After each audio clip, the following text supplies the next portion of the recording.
नमस्कार दोस्तों, मैं हूँ रागिनी, आपका नया होस्ट एंड दोस्त। अभी हम बात करेंगे भारत बांग्लादेश का जो अंतर्राष्ट्रीय जो संपर्क है उसी के बारे में बात करेंगे। तो पहले आप देख लीजिए आपके स्क्रीन पर चाणक्य नीति। चाणक्य नीति में क्या है, मतलब इस चाणक्य नीति से भारत बांग्लादेश का रिश्ता क्या है।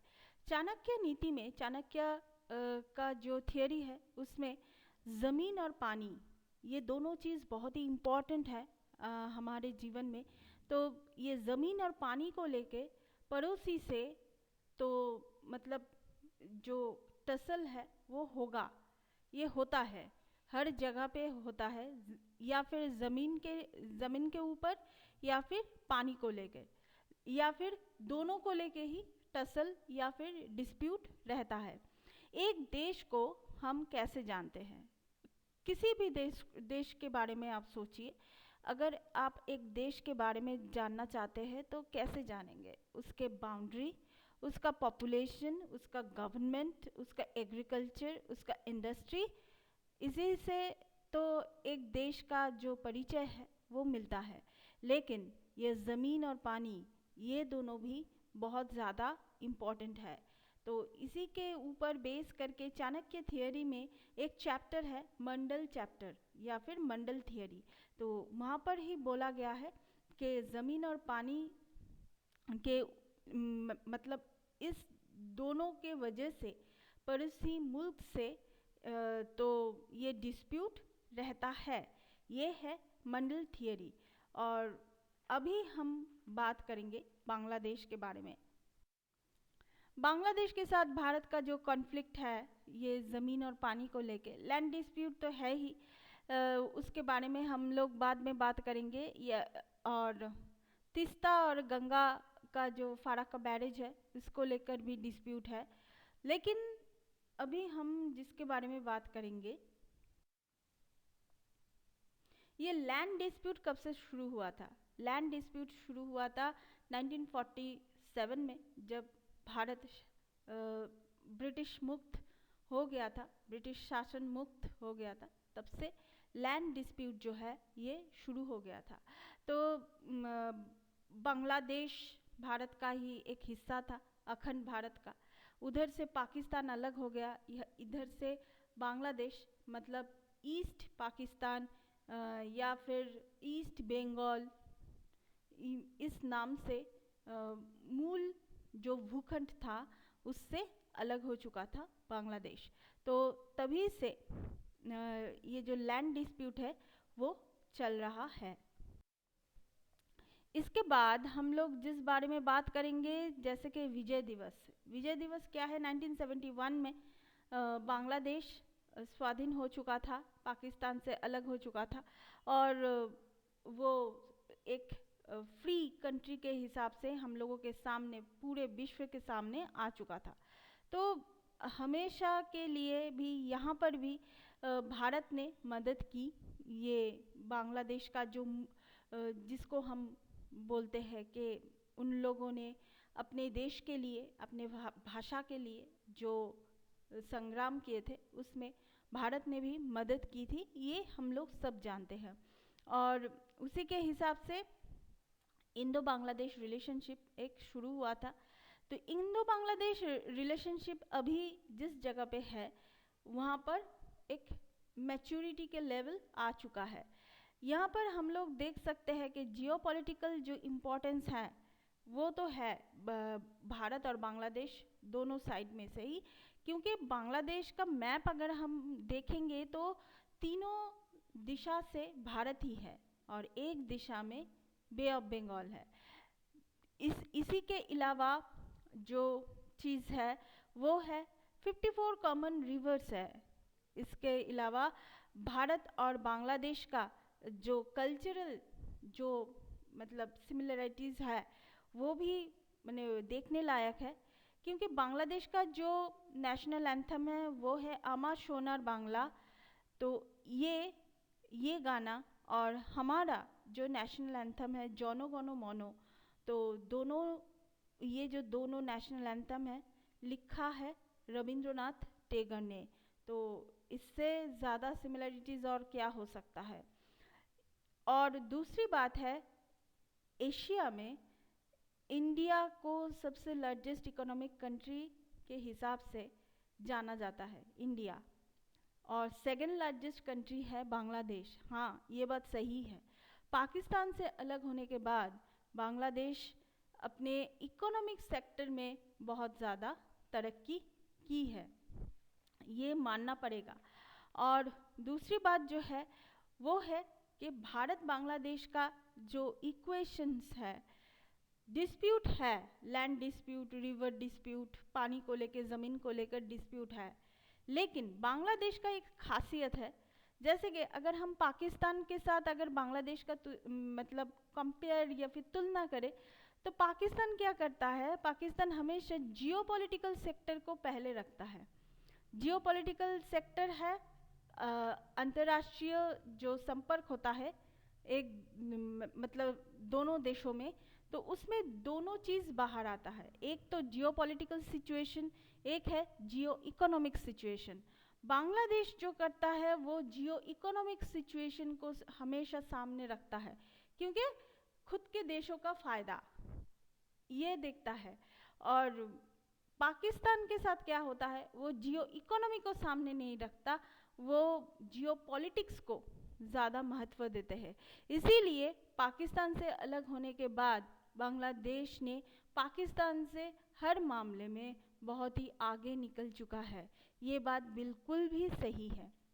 वही मैं बोलना चाहती थी कि भारत के साथ दोनों देशों का ही डिस्प्यूट है, लैंड डिस्प्यूट दोनों देशों का ही है, लेकिन पाकिस्तान उसको मतलब हमेशा से ही एक एग्रेशन मोड में वो लोग चले जाते हैं, और बांग्लादेश एग्रेशन इतना ज़्यादा नहीं दिखाते हैं।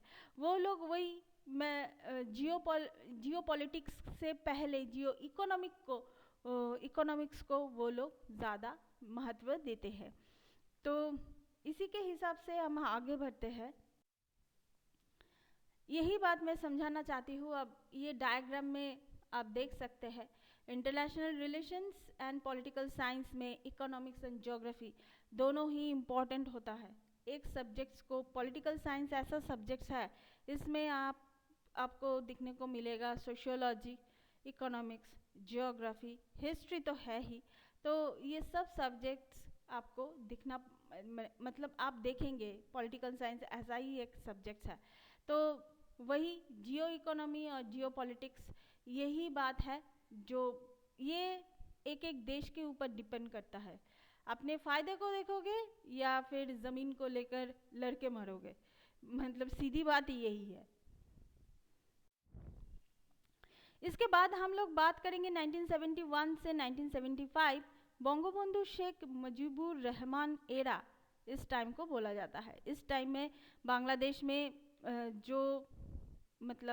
जो चीज़ ये लोग सोचते थे, जैसे कि सोशलिज्म, सेकुलरिज्म, ये चीज़ ये लोग सोचते थे, और भारत के हिसाब से ये चीज़ तो भारत में भी है। तो इस वक्त भारत और बांग्लादेश का जो रिश्ता था वो बहुत ही उम्दा था, लेकिन बंगबंधु शेख मुजीबुर रहमान उनका अचानक से डेथ के बाद उनका जो डेथ हुआ था वो सभी को पता है कैसा हुआ था, उस बारे में हम लोग बात नहीं करेंगे। उसके बाद उनका डेथ के बाद जनरल जियाउर रहमान वो गद्दी पे बैठे, और उन्होंने कौन सी चीज़ को ज़्यादा महत्व दी, उन्होंने इकोनॉमी, पॉलिटिकल एंड सोशल, ये जो साइड्स है इन साइड्स को ज़्यादा महत्व दी। यहाँ से शुरू होता है भारत बांग्लादेश का जो रिश्ता है वो थोड़ा बहुत डिक्लाइन मोड में चला गया था। डिक्लाइन मोड में क्यों गया था, क्योंकि यहाँ पर सुना जाता है, ये सच है कि नहीं ये मुझे नहीं पता, सुना जाता है कि मुस्लिम आइडेंटिटी को तब बांग्लादेश ने ज़्यादा महत्व देना शुरू कर दिया था। तो जाहिर सी बात है वो तो एंटी इंडिया पॉलिसी तो हो ही होगा ये। और दूसरी बात ये है कि जियाउर रहमान का जो थिंकिंग था वो एक तरफ से गलत नहीं था, बांग्लादेश के हिसाब से अगर आप सोचें तो वो गलत नहीं था। वो चाहता था पाकिस्तान और चाइना से भी रिश्ता अच्छा रहे, भारत के जैसे भारत के साथ भी रिश्ता अच्छा है पाकिस्तान और चाइना के साथ भी रिश्ता अच्छा रहे। देखिए, अगर एक देश के हिसाब से आप लोग देखें तो ये बहुत ही मतलब उन लोगों के हिसाब से ये अच्छा डिसीजन था, लेकिन भारत के हिसाब से ये अच्छा डिसीजन नहीं था। यहाँ पर तब इंदिरा गांधी थे पीएम, तो इंदिरा गांधी ने अपने तरफ से बहुत अच्छा रिश्ता निभाने की उन्होंने कोशिश की। उसके बाद जब भारत ने देखा कि भारत बांग्लादेश का जो रिश्ता है उसका पिलर धीरे धीरे घट रहा है, तब उन्होंने जाके एक फैसला लिया। वो फैसला क्या था? वो था फारक्का बैरेज प्रोजेक्ट। अब आप सोचेंगे कि ये फारक्का बैरेज प्रोजेक्ट जो है इसके साथ मतलब हुगली रिवर तो हमारे यहाँ से जाता है, वेस्ट बंगाल से है, और गंगा का ही एक अंश है पद्मा बोल के, वो बांग्लादेश से जाता है। तो फारक्का बैरेज देने से क्या मतलब क्या होगा? भारत ने जो चीज़ दिखाया वो था कोलकाता पोर्ट को सेव करने के लिए उन्होंने फारक्का बैरेज जो है वो तैयार की, और इसी के हिसाब से, इसी के चलते हुए जो नुकसान हुआ बांग्लादेश को, गर्मी में पानी नहीं मिलता था और जब मानसून आता था तब बारिश के पानी के साथ फारक्का बैरेज का कुछ लॉक गेट खोल दिया जाता था, तो ऑटोमेटिकली पानी का जो लेवल है वो हाई होता था, फसल का नुकसान होता था, इकोनॉमी स्ट्रक्चर जो है, एग्रीकल्चर स्ट्रक्चर, फिशरीज, सभी में एक नुकसान होता था। मुझे लगता है होता था नहीं, अभी भी होता है मुझे लगता है। तो बांग्लादेश का जो मानना था वो था गंगा एक इंटरनेशनल रिवर है, वो दोनों देशों में से ही गया है, भारत से भी गया है हुगली रिवर के नाम से, और बांग्लादेश में तो है पद्मा के नाम से। तो सिर्फ भारत का जो मोनोपोली वो गंगा के ऊपर क्यों रहेगा? ये बात बांग्लादेश का, ये बात एक मतलब बहुत ही इम्पोर्टेंट बात था बांग्लादेश के लिए। तो यहाँ पर जियाउर रहमान ने उन्होंने क्या किया? उन्होंने ये सर्क जो ऑर्गेनाइजेशन है इसको उन्होंने तैयारी की, और उन्होंने चाहा, क्योंकि वो मानते थे कि भारत साइज में, इकोनॉमी में, सोशल, भारत का जो यूनिटी इन डाइवर्सिटी है, ये सब चीज़ देख के उन्होंने एक चीज़ माना कि ये हर मामले में भारत, हम जो अलग अलग जो देश है जैसे कि अफ़गानिस्तान, पाकिस्तान, बांग्लादेश, श्रीलंका, मालदीव्स, इन सभी से भारत आगे है।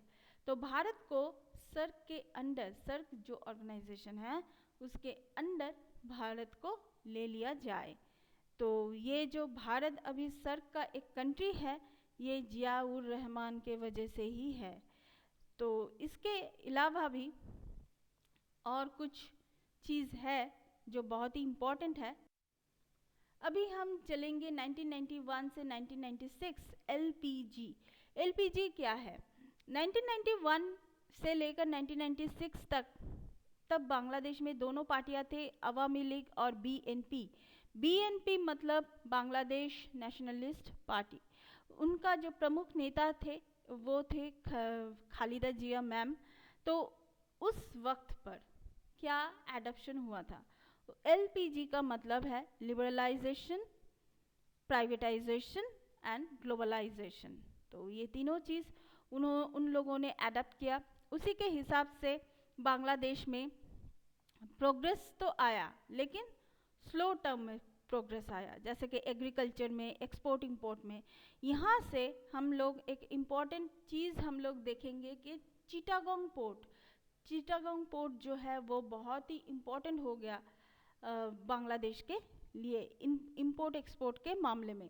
और इधर से भारत भी देख रहा था, हाँ इंपोर्ट एक्सपोर्ट अगर हम लोग बांग्लादेश से अगर हम लोग करें तो अच्छा ही रहेगा। इससे क्या होता है, उन लोगों के देश में, मैंने भारत में इन्वेस्टर बढ़ जाएगा, इन्वेस्टमेंट लोग करेंगे, और कंपटीशन तो है ही, कंपटीशन होने से क्या होता है, फ़ायदा ही होता है। अगर हाँ हेल्दी कंपटीशन हो, तो कंपटीशन होने से फ़ायदा ही होता है।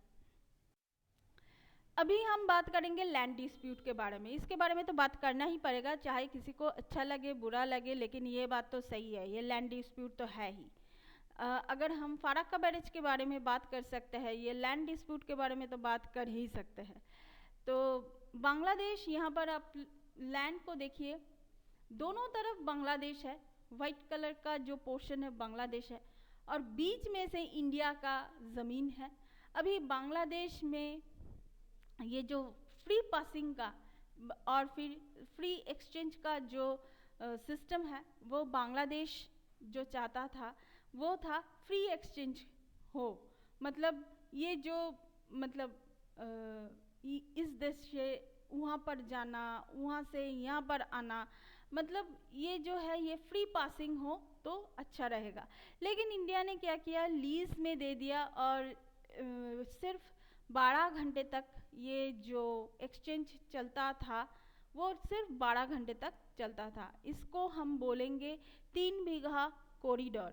ये 3 बीघा कॉरिडोर को लेके मतलब बहुत कुछ हुआ है, मतलब इसी को लेके एक अलग सा वीडियो अगर बनाएंगे तो अच्छा रहेगा, लेकिन मैं ये सिर्फ बहुत ही छोटा करके मैं आप लोगों के सामने लेके आई हूँ। ये है 3 बीघा कॉरिडोर।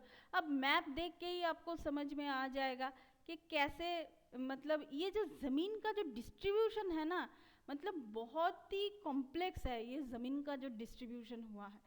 तो इसी के वजह से मैं जब इसके बारे में मैं जब पढ़ रही थी, मैं सोच रही थी ओ माय गॉड, ऐसा भी होता है क्या, ऐसा ज़मीन, तो ये तो हुआ है। और भी मैंने कुछ देखा तो मैं तो सीरियसली मैं चौंक गई। 17,158 एकर्स, 17,158 एकर्स जो लैंड है वो तो बांग्लादेश के पास है, लेकिन उसको, वो बांग्लादेश का ही है, ये सच है, लेकिन उसको कंट्रोल करता था इंडिया, सोचिए। और 7,110 एकर्स जो ज़मीन है वो इंडिया का है, उसको कंट्रोल करता था बांग्लादेश। मतलब ऐसा डिस्ट्रीब्यूशन, मतलब ये जो ब्रिटिश है ना, ऐसा ज़मीन का ऐसा डिस्ट्रीब्यूशन किया था, मतलब इतना कॉम्प्लेक्स है, इतना कॉम्प्लेक्स है कि दिमाग खराब हो जाएगा। अब अगर आप कभी भी ये बांग्लादेश और भारत का इस पोर्शन में जो लैंड डिस्ट्रीब्यूशन है इसके बारे में अगर आप पढ़ेंगे तो सच में यार ये क्या है, मतलब।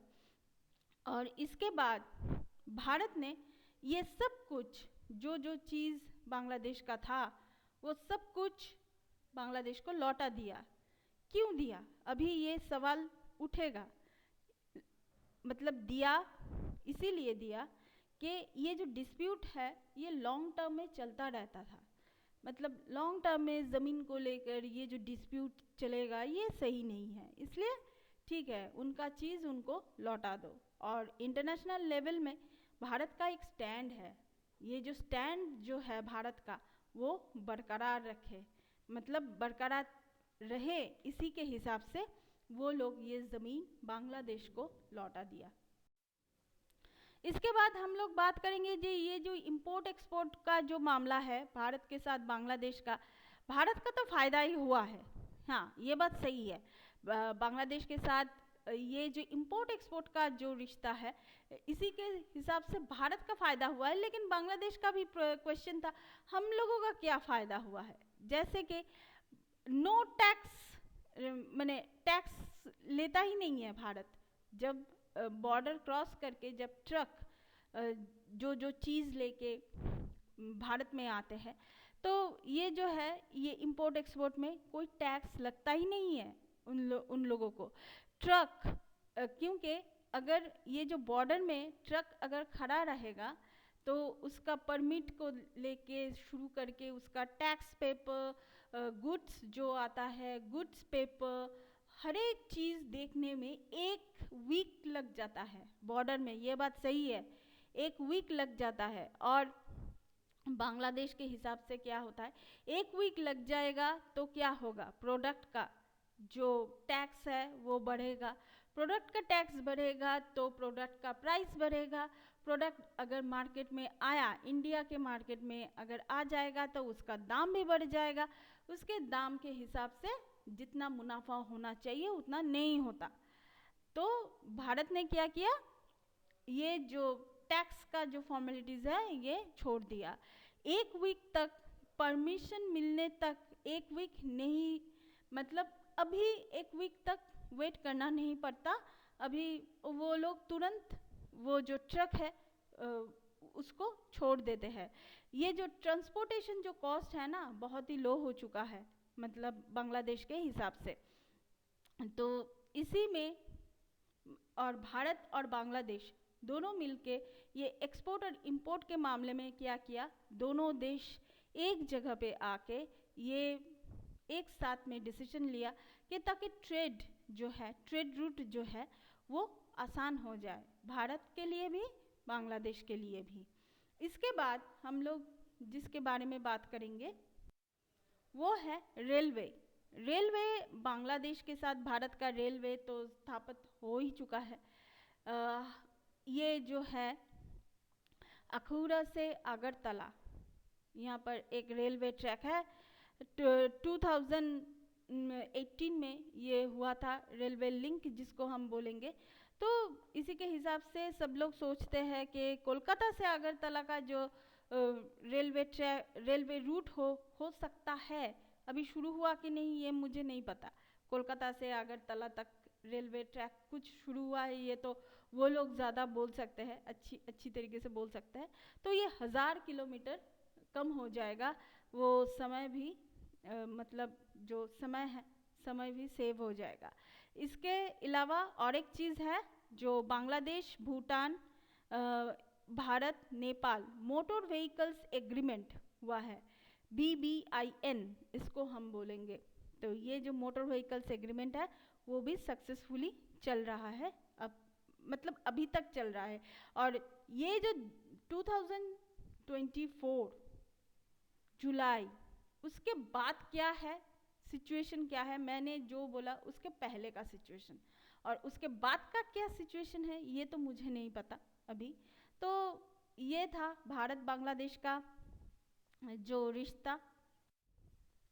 सो थैंक यू सो मच। ये सफ़र यहीं पर ख़त्म होता है और ये सफ़र शुरू हुआ था बांग्लादेश का जो नेशनल एंथम है आमार सोनार बांग्ला से, और ये सफ़र ख़त्म होगा हमारे नेशनल एंथम जन गण मन से। ये इंस्ट्रूमेंटल है, डिस्क्रिप्शन बॉक्स में लिंक रहेगा, आप लोग सुन लीजिएगा। So thank you so much, that's all. Please keep watching and please subscribe my channel. Till then good bye.